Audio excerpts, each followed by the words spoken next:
in the story as we Okay. speak. All right, folks, politics, scandals, and the upcoming elections. So a few members from both sides of our government have been caught in some controversial matters recently. As the young folks like to say, we got the tea, but how long will the steam last? And will it leave a bitter taste in voting citizens' mouth and minds? Assistant Lecturer at UA's Department of Government, Mr. Damian Gordon, joins us now. Morning, Damian. Welcome to Smile once again.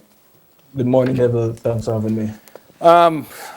Scandals in politics go back before my time, don't? Yes, most definitely.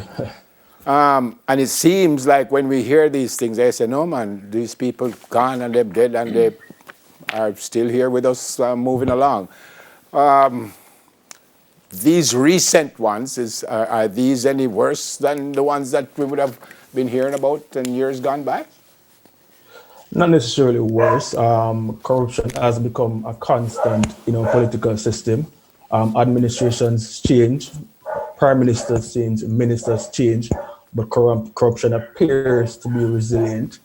A part of the issue with corruption in Jamaica is the fact that it would appear that neither political party has demonstrated the will or the capacity to adopt a zero tolerance approach towards corruption. So many Jamaicans now view corruption as, commonplace. They're no longer alarmed by it. Corruption has lost its shock value. And that is the reason why, for example, many Jamaicans have become disinterested, which is reflected in the decline in voter turnout we have been witnessing over the last several election cycles.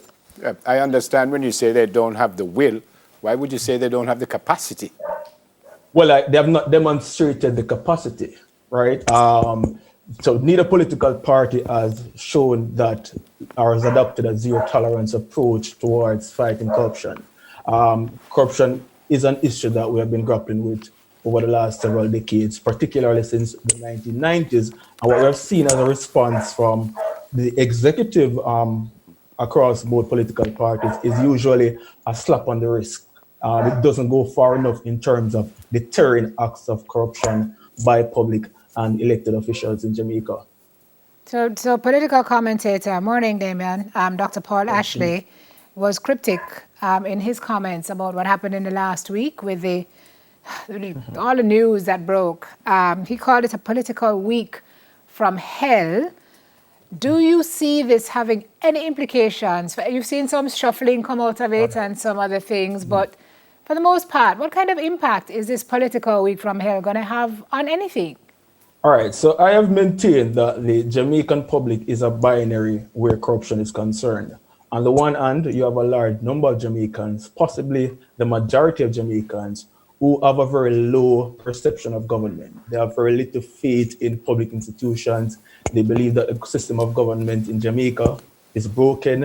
It needs to be repaired. And they don't believe that either political party, like I said before, has the will to effect the changes to the political system, to fix issues such as corruption. And these people have grown increasingly disinterested. So when these people hear of another corruption scandal, it will just simply reaffirm or validate their disinterestedness. Their attitude will not change. They're already disinterested, and this just simply reaffirms or validates their disinterestedness. On the other hand, you have a large number of Jamaicans who are supporters of either the People's National Party or the Jamaica Labour Party. These Jamaicans are likely to dismiss corruption based on partisan loyalty. So if I'm a PNP supporter and there's an accusation of corruption against my party, I am going to defend my party. And similarly, if I'm a JLP supporter and there's an accusation of corruption against a minister aligned to my party, I'm going to defend my party. I don't think that the public perception will change. Those who are already disinterested will remain disinterested when another corruption scandal occurs, and those who are partisan will simply adopt the party position and support their party. So I don't think it will necessarily... Go ahead, Simone. Does the apparent political popularity being experienced by our current Prime Minister, as far as polls go, latest one has him with a favorability rating of 76%, is that a cushion for him so that things like this can happen in his administration and he's okay? Right. So it's not a cushion. I think that both political parties are increasingly relying on their base to win elections. The both political parties have increasingly alienated uncommitted and undecided voters. So Andrew may be very popular, but everything must be placed in context, because if undecided or uncommitted voters don't vote, they may like you and they may not be turned off because of the corruption allegations that have been in the public space over the last several weeks.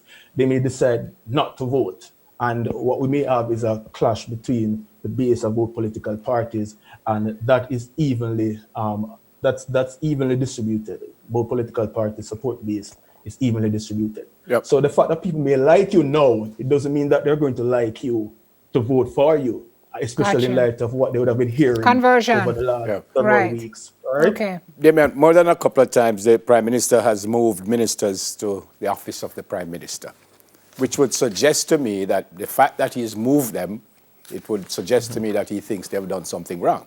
If you agree with that, is that the right move, to move them from wherever they were and just put them in the office of the Prime Minister? I mean, when I say put them, because they do still have substantive jobs to do, but is that the right way to go? I don't think so, because I don't think that goes far enough in terms of, ensuring accountability. Because if a public elected official has breached or violated the public trust in such a blatant way, if that person has misused his or her position of power and authority for personal gain, or as violated or dismissed regulations and guidelines, then that calls for the complete removal of that person from a position of power.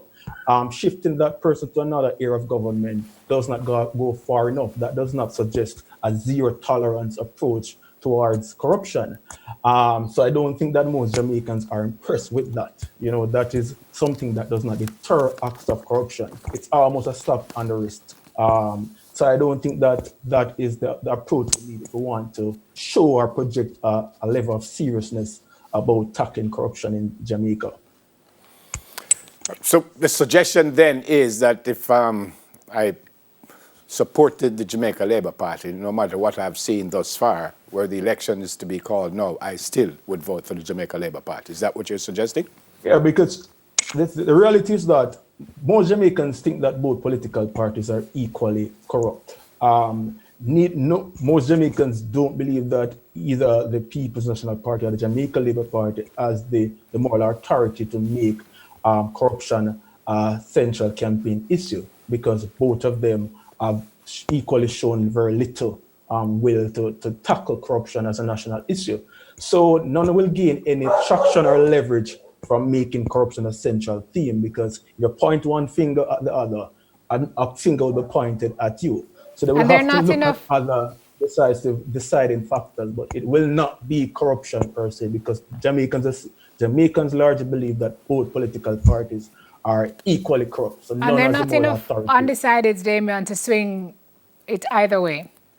There are undecided, but whether or not those undecided will vote, maybe if they were leaning towards the Jamaica Labour Party before, many of them may find the recent developments to be troubling and may be contemplating their vote now, or they may say, okay, we're going to choose the less of the two evils. Whichever the less of the two evils is, despite the flaws, we're going to choose the party that we believe is the lesser of the two evils.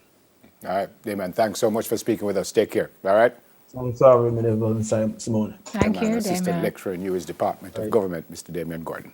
All right, take a break on Smile. When we come back, are we checking in Diaspora Relay? Yes, we'll be right back.